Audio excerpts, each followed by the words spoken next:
தீய நண்பனோடு பழகினால் அவன் தீயதில் ஏதாவது ஒன்று உன்னை தொற்றிக்கொள்ளும். பல்யந்துர் அஹதுக்கும் மை யுகாலில் ரசூலுல்லாஹி ஸல்லல்லாஹு அலைஹி வஸல்லம் சொன்னார்கள், அதனால் ஒரு மனிதன் பார்க்கட்டும் அவன் யாரோடு பழகுகிறான் என்று. ஃபஜ்ரை தொழக்கூடியவர்கள் அந்த அறையில் இருந்தால், அந்த ரூம்ல இருந்தா, இவன் என்ன செய்வான்? ஃபஜ்ர் தொழுவான். ஃபஜ்ர் தொழாதவர்கள் அந்த ரூம்ல இருந்தா என்ன ஆகும்?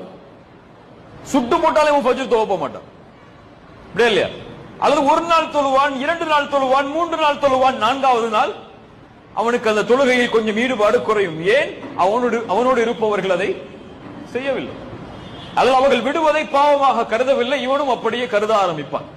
இது எல்லாவற்றிற்கும் பொருந்தும், இது எல்லாவற்றிற்கும் பொருந்தும். ரசூலுல்லாஹி ஸல்லல்லாஹு அலைஹி வஸல்லம் அதனால் தான் சொன்னார்கள், நீங்கள் தேர்ந்தெடுக்கும் போது யாரை தேர்ந்தெடுக்கிறீர்கள் நண்பனாக என்று பார்த்துக் கொள்ளுங்கள். அவன்தான் நீங்கள் தான் அவன். அவன் உங்களில் பிரதிபலிப்பான், நீங்கள் அவனில் பிரதிபலிப்பீர்கள்.